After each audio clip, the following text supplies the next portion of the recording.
ओम नमः शिवाय, नमस्ते। आज मैं आप लोगों के साथ में राहु के बारे में बात करना चाह रही हूँ क्योंकि अभी रिसेंटली राहु का ही ट्रांजिट चेंज हुआ है। मिथुन से निकल कर के राहु वृषभ में गए हैं, जो कि इनकी शुभ राशि है, यहाँ पे बहुत अच्छा परिणाम देते हैं। तो यहाँ पे जब राहु आ रहे हैं, तो ये 3 नक्षत्रों से होकर के निकलेंगे। यहाँ पे पहला जो इनका नक्षत्र रहेगा वो मृगशिरा रहेगा और मृगशिरा का जो थोड़ा-सा पार्ट है, वो थोड़ा हिस्सा ये मिथुन राशि में अपना पूरा कर चुके हैं और जो बाकी बचा हुआ इनका टाइम रहेगा वो वृषभ में पूरा होगा और उसके बाद फिर चंद्रमा का रहेगा और चंद्रमा का यहाँ पे ये उनके चंद्रमा के नक्षत्र से गुजरेंगे, तो चंद्रमा में जब राहु रहेंगे तो अलग ढंग से परिणाम देंगे और फिर सूर्य का जो नक्षत्र रहेगा बचा हुआ 3 चरण उसमें ये जाएँगे। तो ये जो पूरा टाइम पीरियड रहेगा इनका 18 महीने का वृषभ राशि में, तो ये अ, क्या पूरा का पूरा ही टाइम जो है अ, उच्च की स्थिति में होने के कारण ये हमेशा एक अच्छा ही रिज़ल्ट देंगे? उसी के बारे में मैं आप लोगों से थोड़ा बात करना चाह रही हूँ। देखिए जो राहु ग्रह है, राहु के जो मेन 3 इनके जो प्रमुख नक्षत्र हैं, आद्रा, स्वाति और शतभिषा, ये तीनों ही इनके नक्षत्र जो हैं ये, जो हमारी काम त्रिकोण की राशियाँ हैं मिथुन है और तुला है और जो कुंभ है। इनके जो इम्पोर्टेंट जो इनका नक्षत्र है, वो काम त्रिकोण की राशियों में ये है इनके नक्षत्र। तो इससे आप क्या समझ रहे हैं? इससे आप क्या राहु के बारे में आप किस तरह से आप इनके नेचर को समझ पा रहे हैं? क्योंकि राहु जो है अपने आप में बहुत ही एक मजबूत प्लैनेट है। ये निर्भर करता है कि ये कौन-सी राशि में है और किस ग्रह के साथ में है। अपने आप में तो ये बहुत मजबूत प्लैनेट है। हालाँकि ये नोड है और इसको आप कुछ भी नाम दे दीजिए राक्षस या डेमन जो भी आप बोलिए, लेकिन अपने आप में राहु केतु बहुत ही स्ट्रॉन्ग प्लैनेट है। तो ये राहु कहीं पे भी रहे, किसी भी राशि में जाए, तो किन राशियों में ये अपने आप को बहुत विशेष रूप से कंफर्टेबल पाता है परिणाम देने के लिए। तो देखिए जो काम त्रिकोण की तीनों राशियाँ हैं, मिथुन और मिथुन में इसका आद्रा नक्षत्र है, उसके बाद जो तुला राशि है, तुला में इसका स्वाति नक्षत्र पड़ता है और कुंभ में शतभिषा नक्षत्र पड़ता है। तो 3 के तीनों ही जो नक्षत्र हैं, ये कहीं न कहीं अम, जो एक ज्ञान है, इंटेलिजेंस है उन चीज़ों को दिखाते हैं, उनको शो करते हैं। तो राहु अगर नक्षत्र के लेवल पे देखा जाए तो काफ़ी अच्छी चीज़ों को भी लेके चलता है। ऐसा नहीं है कि राहु बहुत बुरा प्लैनेट है और बहुत वो हमेशा नेगेटिव ही परिणाम देगा। ऐसे ऐसे बिल्कुल भी नहीं है। इसलिए आप देखिए कि जिनका राहु अच्छा होता है, तो वो राहु की जब महादशा या अंतर्दशा आती है, तो उस पीरियड में उनको काफ़ी बेनिफिट मिलता है। बहुत ज़्यादा वो बहुत ग्रोथ करते हैं और हर एक दृष्टि से उनकी लाइफ में बहुत एक राइज़िंग पीरियड आता है, चाहे वो उनके फाइनेंस को लेकर के हो या उनकी आध्यात्मिक उन्नति को लेकर के हो। राहु तो कभी-कभी बहुत ही आदमी को आध्यात्मिकता की ओर भी ले जाने का काम करता है। अगर ये नक्षत्र के लेवल पे बहुत अच्छे ग्रहों के साथ में इसका कॉम्बिनेशन बन जाए, या राशियों के आधार पर या जो जिन ग्रहों के साथ में इसकी युति हो, दृष्टि हो, तो राहु कभी-कभी बहुत व्यक्ति को बहुत अधिक ईश्वर भक्ति की ओर भी ले जाने का काम करता है। तो इसलिए राहु के लिए जब भी आप कोई प्रेडिक्शन करते हैं या इसके इसके ये किस तरीके से परिणाम देगा, तो इसको आप हर एक तरफ से पहले चेक करिए। तो जब यहाँ पे राहु मृगशिरा के नक्षत्र में जाएँगे, तो राहु इतना मजबूत ग्रह है कि इसको मैं आपको इस तरीके से समझाती हूँ कि अगर राहु अ, मंगल के राशि में आया, जैसे मान लिया कि राहु मंगल की राशि में है, मेष में, तो मंगल के साथ में राहु को काफ़ी बहुत सँभल के चलना पड़ता है। ये कह लीजिए कि राहु अगर किसी प्लैनेट के साथ में किसी प्लैनेट से अगर ये थोड़ा बहुत कंट्रोल में होते हैं, तो वो मंगल ग्रह ही है। बाकी ये जल्दी किसी भी ग्रह के साथ रहें या और जो दूसरे प्लैनेट्स हैं बचे हुए 8 प्लैनेट 7 प्लैनेट उनके साथ में ये बहुत नहीं उतना ये दब के रह सकते या लेकिन जब ये मंगल के साथ में होते हैं तो यहाँ पे जो राहु की नेगेटिविटी है वो काफ़ी कुछ जो है रिज़ल्ट देने के पहले राहु को बहुत समझना पड़ता है। तो जब भी राहु मेष राशि में होते हैं तो ये बहुत अच्छी स्थिति में नहीं होते हैं।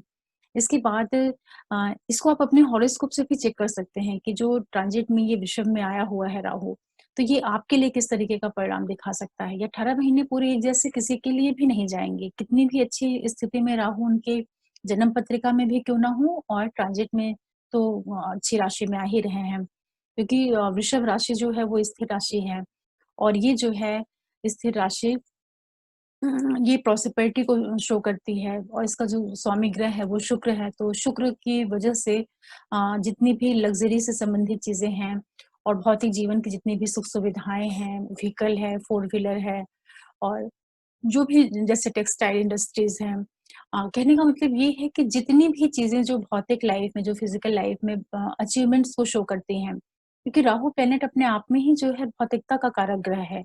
जिसका जो जो ये किसकी क्वालिटी है ये भौतिकता की ओर ले जाने वाला प्लैनेट है और किसी भी चीज़ को बहुत शार्प कर देना, बहुत ज़्यादा तीक्ष्ण बना देना, बहुत जेंस किसी व्यक्ति को बहुत ज़्यादा इंटेलिजेंट करने का काम भी जो है राहु प्लैनेट करता है।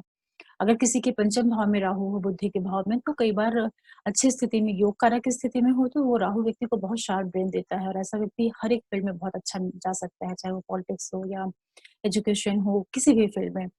तो मंगल की जब राशि में राहु रहते हैं, तो ये बहुत अपने आप को कंफर्टेबल नहीं फ़ील करते हैं, तो वहाँ पे ये जो रिज़ल्ट इनके देने के तरीके होते हैं, वहाँ पे उतना अच्छा प्रभाव देखने को नहीं मिल पाता। वृषभ में जब रहते हैं, तो काफ़ी ये अच्छी स्थिति में होते हैं क्योंकि पहला जो इसका चरण रहेगा वो मंगल का रहेगा, तो मंगल का जो 120 दिन के करीब का पीरियड रहेगा वहाँ पे राहु काफ़ी कंट्रोल में और अच्छा ही परिणाम देने का कोशिश करेगा मतलब कोई चीज़ बिगाड़ नहीं पाएँगे, किसी भी लग्न और राशि के लिए बहुत ज़्यादा नेगेटिव रिज़ल्ट देने में सक्षम नहीं होंगे।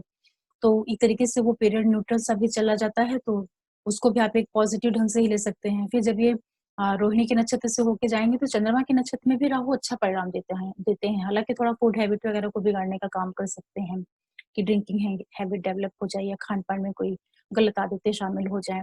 फिर जब ये सूर्य के नक्षत्र से होके गुज़रेंगे, कृत्तिका के 3 चरणों से, तो वहाँ पे ये पुनः जो है अच्छा परिणाम देंगे। इसके पीछे मैं आपको लॉजिक बताना चाह रही हूँ कि क्या कारण है कि राहु इन नक्षत्रों में जब रहते हैं तो अच्छा परिणाम देते हैं।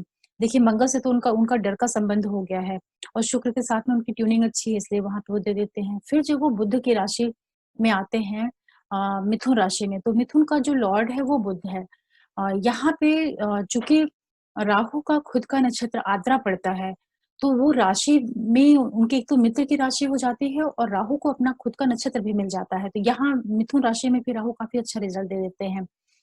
उसके बाद जो कर्क राशि आती है, कर्क में राहु चूँकि चंद्रमा को राहु सूर्य और चंद्रमा को राहु ग्रहण लगाने में सक्षम है। कहने का मतलब ये है कि जो दोनों इम्पोर्टेंट प्लैनेट हैं, मन और आत्मा, सूर्य और चंद्रमा, इनको कोई डैमेज करने वाला प्लैनेट है, इनकी स्ट्रेंथ को कोई कम करने वाला प्लैनेट है, तो वो राहु प्लैनेट है। इसीलिए राहु कर्क में आके काफ़ी मजबूत महसूस करते हैं अपने आप को। तो कर्क का जो राहु होता है, वो भी शुभता वाला परिणाम देने का काम करता है, क्योंकि यहाँ पे राहु बिल्कुल सर्वे सर्वा बन के बैठते हैं। और इसी तरीके से जब वो राहु सिंह राशि में आते हैं तो हालाँकि क्योंकि राहु जो प्लैनेट है ये आपके ग्रैंडफ़ादर को भी लेके चलता है, ग्रैंडफ़ादर को भी दिखाता है और पिता जो है वो सूर्य को लेके चल रहा है, सूर्य जो है पिता के कारक हो जाते हैं। तो जब सिंह राशि में राहु आते हैं तो यहाँ पर भी राहु काफ़ी मजबूत महसूस करते हैं अपने आप को, क्योंकि इन दोनों ही प्लैनेट को राहु अपने दबा के रख पाते हैं, इस तरीके से आप इसका अर्थ ले सकते हैं। तो यहाँ सिंह राशि में भी जो राहु आएँगे तो काफ़ी प्रॉस्पेरिटी देने का काम करते हैं। हालाँकि ये हो सकता है कि कहीं ये व्यक्ति के ऊपर कोई उसके मान-मर्यादा या इन चीज़ों में कोई एक स्पॉट लगाने का भी काम कर सकते हैं। अपयश जिसको कहते हैं, अपयश या अपकीर्ति वो चीज़ें हो सकती हैं, लेकिन फाइनेंस की दृष्टि से बहुत अच्छा रहता है। और उसके बाद जब ये कन्या राशि में आते हैं राहु, तो कन्या राशि का जो राहु होता है वो हालाँकि ये भी इनके मित्र की ही राशि है, लेकिन चूँकि ये बुध के मूल त्रिकोण राशि है, जो कन्या राशि है। तो बुध प्लैनेट क्या है? बुध बुद्धि का कारक ग्रह है और यहाँ पे कन्या में बुध उच्च का हो जाता है और जब बुध उच्च का होता है तो जो राहु की मनमानी है या राहु राहु की जो अथॉरिटी है, उसको बुध कंट्रोल कर लेता है। इसे आप इस तरीके से समझ सकते हैं कि कन्या राशि में बुध काफ़ी मजबूत स्थिति में होता है, तो राहु कितना भी तेज प्लैनेट क्यों ना हो, कितना स्ट्रॉन्ग ये स्ट्रेंथ लेके भी क्यों ना बैठा हो, लेकिन जब राहु के ऊपर बुद्धि का अंकुश लगता है, कहने का मतलब कि कोई व्यक्ति कितना भी क्रूएल हो, कितना भी गंदा काम करने की उसकी इच्छा हो या तोड़-फोड़, तहस-नहस कुछ भी करना हो, लेकिन अगर उसी के साथ में कोई बहुत शार्प, बहुत बुद्धिमान व्यक्ति उसके साथ में आ जाए, तो उस जो नेगेटिव एनर्जी वाला व्यक्ति है, उसकी नेगेटिविटी को जो बुद्धिमान अच्छा व्यक्ति है, वो उसको कंट्रोल करने का काम करता है। इसलिए राहु को कन्या में बहुत अच्छा परिणाम देने में सक्षम नहीं है। इसके बाद जब राहु तुला में आते हैं, तो तुला में जब तुला भी हालाँकि शुक्र की ही राशि है और यहाँ पे स्वाति नक्षत्र भी है, जो कि राहु का ही नक्षत्र है। लेकिन फिर भी और ये शुक्र की मूल त्रिकोण राशि भी है तुला, फिर भी राहु तुला में उतने कंफर्टेबल नहीं होते हैं, क्योंकि जो तुला राशि है, ये ज्ञान को लेकर के चलने वाली राशि है। वायु तत्व राशि है, तो ये कहीं न कहीं ज्ञान से संबंध बना के चलती है। तो ज्ञान के द्वारा भी राहु को कंट्रोल किया जा सकता है। राहु का मतलब कि जिसमें बहुत ज़्यादा भोग विलासिता ये सारी चीज़ें हों, तो इन चीज़ों को ज्ञान के द्वारा ही एक संयम में रखा जा सकता है या उनको बिल्कुल नियंत्रित स्थिति में रखा जा सकता है। तो यहाँ पर भी इनको नहीं अच्छा लगता है। इसके बाद जब राहु वृश्चिक में आते हैं, तो देखिए वृश्चिक जो है, ये भी मंगल की ही राशि है, लेकिन यहाँ पे राहु को रिज़ल्ट देने में काफ़ी कंफर्टेबल फ़ील करते हैं। इसका कारण क्या है? इसका कारण देखिए ये है कि जो पहली राशि मेष है मंगल की, वो भी अग्नि तत्व राशि है और ये दूसरी राशि वृश्चिक जो है, ये भी मंगल की है, लेकिन ये जल तत्व राशि है।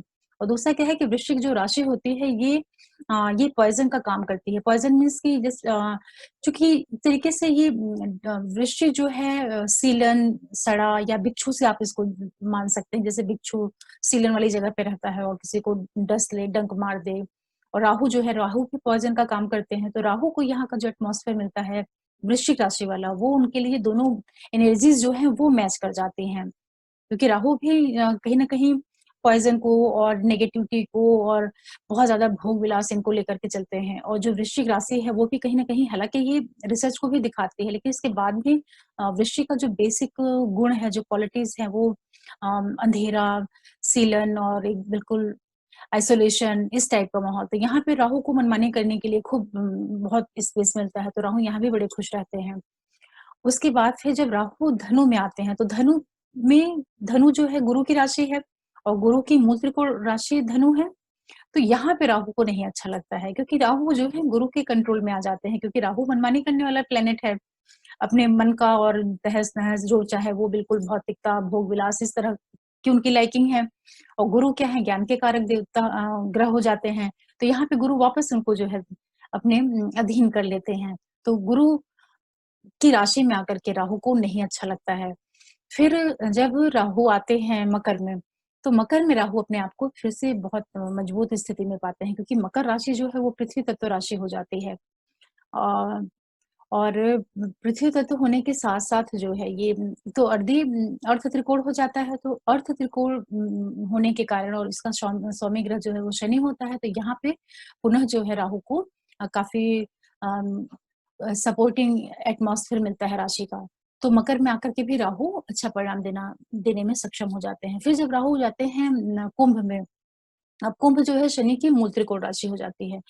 तो मूल त्रिकोण राशि शनि की होने के कारण वहाँ पे ज्ञान, वैराग्य ये सारी चीज़ें आ जाती हैं कुंभ राशि में। तो जहाँ पे भी ज्ञान का संबंध होगा, बुद्धि का संबंध होगा अ, और बहुत ज़्यादा बल का संबंध होगा, वहाँ पे राहु अ, उतनी मजबूती के साथ नहीं रह पाते हैं। तो इसीलिए जो है जब कुंभ में राहु आते हैं तो उतना अच्छा परिणाम नहीं दे पाते हैं, जितना अच्छा वो मकर में देते हैं। और इसी के बाद जब राहु हालाँकि कुंभ में उनका अपना खुद का नक्षत्र शतभिषा है, इसके बाद भी ये है, तो क्या इसके पीछे रीज़न है जब आप उसको नक्षत्रों के आधार पे जोड़ के देखेंगे ग्रह को और जो राशि का स्वभाव है, उससे जब दोनों को आपस में मिला के उसकी उसकी एनालिसिस करेंगे, तब आपको समझ में आएगा कि कोई ग्रह किसी भाव में, किसी राशि में क्यों अच्छा होता है, क्यों बुरा होता है। और इसके बाद यही राहु जब जाते हैं मीन में, तो मीन भी चूँकि गुरु की ही राशि है और जल तत्व राशि है, तो राहु मीन का जो राहु होगा, मीन राशि में बैठा हुआ जो राहु होगा, वो बल्कि अच्छा होगा। वहाँ पे राहु अपने आप को काफ़ी ठीक मतलब उनको अच्छा लगता है वहाँ पे। वहाँ पे वो अपना परिणाम देने के लिए काफ़ी अपने आप को मजबूत स्थिति में पाते हैं, जबकि वो गुरु की ही राशि है। लेकिन वहाँ पे वही है कि वहाँ पे एक तरीके से आप कह सकते हैं कि गुरु में वो बल नहीं है, जो गुरु में बल धनु में है।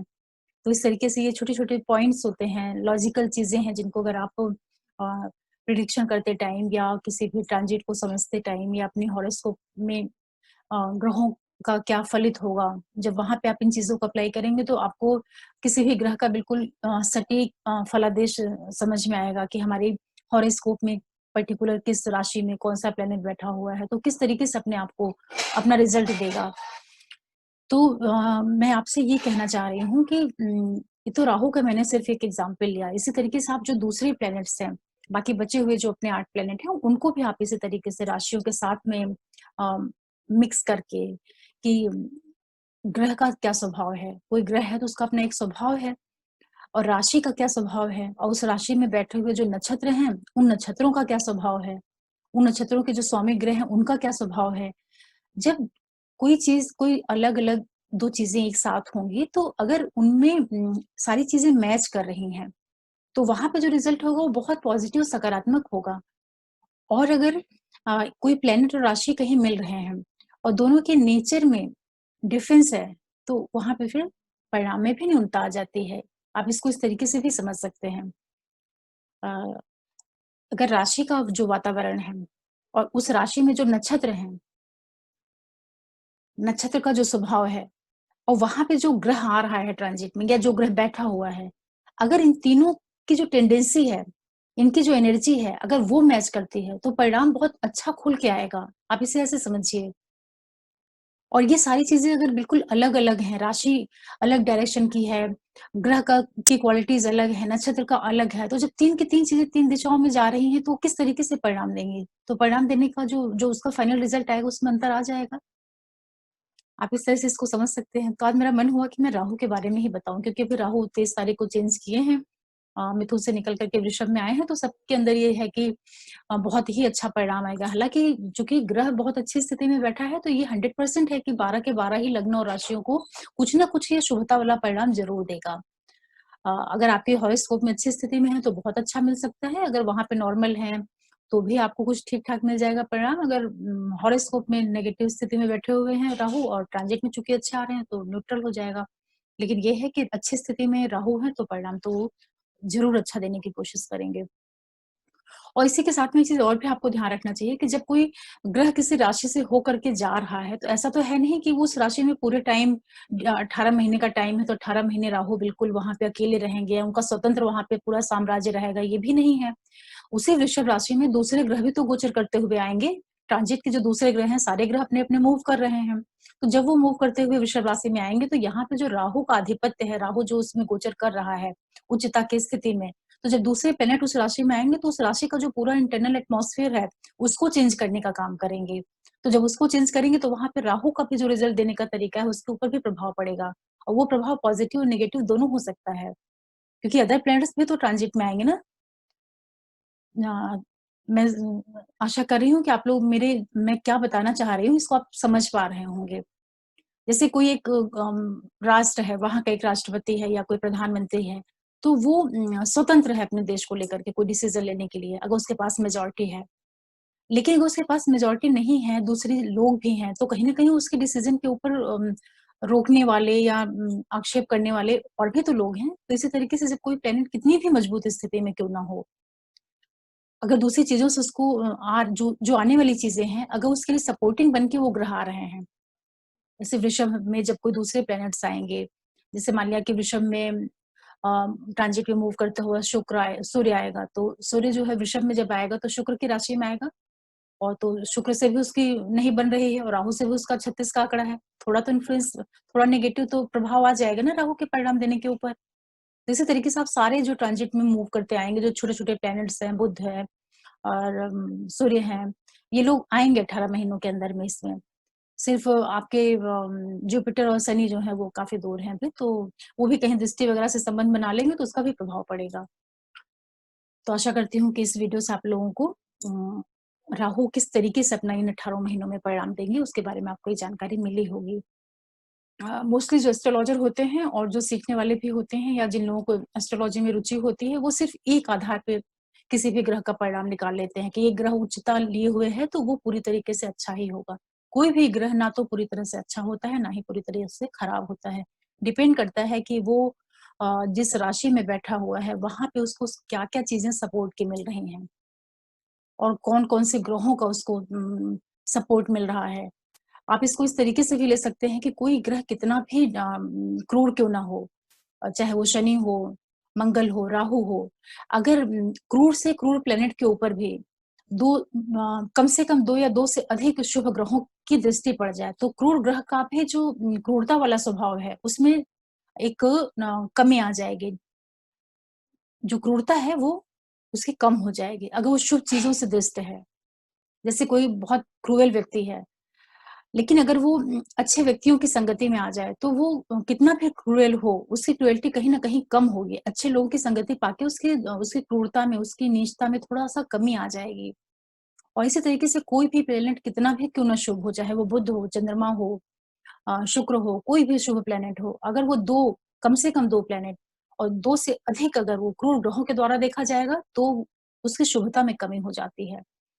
तो जब छोटे-छोटे जो एस्ट्रोलॉजी के फंडामेंटल्स हैं, जो उनके बेसिक्स हैं, उनको कभी भी नहीं भूलना चाहिए। ज्योतिष जो है पूरा बेस है, इसकी जो बेसिक चीज़ें हैं, उनको जब तक नहीं साथ में लेकर के चलेंगे, उनको जब तक आप अपने माइंड में रख कर के नहीं किसी चीज़ का एनालिसिस करेंगे, नहीं उसको कैलकुलेशन में ले आएँगे, तब तक किसी भी ट्रांज़िट का जो सही प्रेडिक्शन है, वो आपको नहीं मिल पाएगा। इसलिए बिल्कुल बेसिक चीज़ें, राशि, उसका क्या तत्व है, क्या गुण-धर्म है, किस तरह की वो राशि है, कौन से डायरेक्शन की राशि है, कहाँ इन्फ्लुएंस आने के चांसेस बनेंगे, हर चीज़ का बड़ा महत्व होता है। इसी के साथ मैं आप लोगों से एक रिक्वेस्ट करती हूँ कि अगर आप लोग पहली बार मेरा चैनल देख रहे हैं और आपको पसंद आ रहा हो मेरा वीडियो, तो आप हमारे चैनल को सब्सक्राइब कर सकते हैं, लाइक, शेयर कर सकते हैं और बेल आइकन जो है आप उसको प्रेस करके रखिए, जिससे कोई नया वीडियो डालूँ तो नोटिफ़िकेशन आप लोगों को मिले। और अगर आप लोग कंसल्टेशन लेना चाहते हैं, तो नीचे लिंक में मेरा डिस्क्रिप्शन में दिया हुआ है कॉन्टैक्ट नंबर, आप उस पे कॉल कर सकते हैं। आगे मैं फिर आप लोगों के लिए कोई नया वीडियो लेके आऊँगी एस्ट्रोलॉजी से रिलेटेड। और राहु केतु का जो ये ट्रांजिट है आप लोगों के लिए बहुत शुभ परिणाम लेके आए, बहुत प्रॉस्पेरिटी, बहुत सक्सेस, नेम, फेम, सारी अचीवमेंट्स आपकी लाइफ में आए। ईश्वर से यही प्रार्थना करती हूँ। ओम नमः शिवाय, नमस्ते।